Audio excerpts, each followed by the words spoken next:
Okay, we're here with Bob, NQ1R from the ARRL. Bob, great to be here again and chatting to you. And we've just been talking about a theme really we're finding this weekend, which is bringing new amateurs on the air, it'd be in the teenage years or in the colleges, etc. And there's work the ARRL are doing in the States to help promote this. Yeah, one of the most exciting programs that we're involved in right now is called the ARRL Collegiate Amateur Radio Initiative.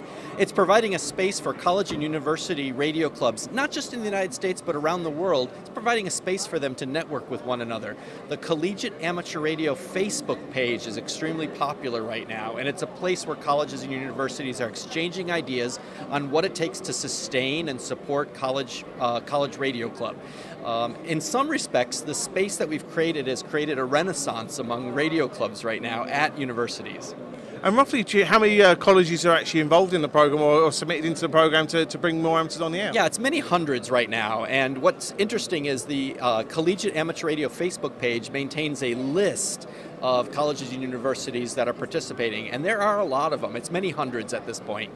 And any idea yet of how many amateurs this may be bringing into the hobby, obviously, at that young age group? Yeah, I'm not sure, but what's interesting is that for many years, we've sort of focused very deliberately on elementary school and very young children. Now, amateur radio requires some knowledge of technology and math and a little bit of education in order to do it.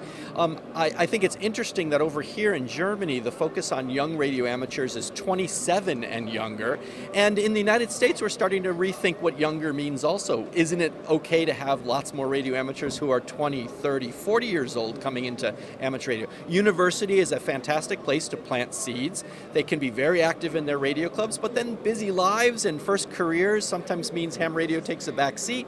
They come back a few years later when they've established families and their vocation, and I'm excited that in the United States right now we're seeing roughly 30,000 new licensees every year. Now that's just enough to overcome attrition of those radio amateurs we lose, but wouldn't it be great to not have 30,000 new but 40,000 new a year? So that would really cause amateur radio to grow significantly in the US. And as you say, it's the starting point. As you say, if you need 30,000 plus just to keep up the numbers, if you like, as you say, you've got to look at a different age group of to bring those people through, and there's so many now different hobbies that relate into electronics and the radio, etc. As you say, that age group's a fantastic age group to get involved in, isn't it? Yeah, and college students are often looking for some sort of extracurricular activity to participate in. Universities are an exciting source of funding for student activities. We see radio club presidents writing grant proposals to their student activities boards to get money for towers and amplifiers and radios, and just like the chess club or the track club or the lens and lights club, the college radio clubs find a source of funding at their universities, and they often bring great publicity and media to their universities. For instance, a number of the radio clubs in New England will sponsor ham radio operators at the Boston Marathon to help provide race communications. Now that brings super publicity to the university when they can say their students volunteered at the Boston Marathon.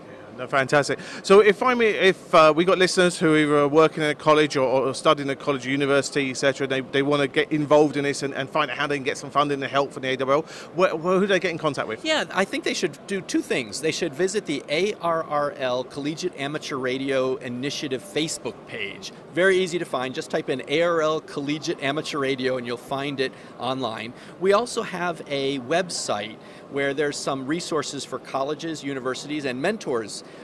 Colleges and universities involve students, mentors, advisors, faculty, administration. Sometimes the plant service guy or woman there is the advisor for a radio club. Visit www.arrl.org/we-want-you, as in university. Fantastic, great domain name there. Well, hopefully people hear this and realise they can get involved, and it'd be great to help get those numbers up even higher, because that 30,000 is impressive, but wouldn't it be great to get 40, 50, 60,000? Fantastic. Yes. Bob, many thanks, and enjoy the show. Thank you. Nice to see you here. Cheers, Bob.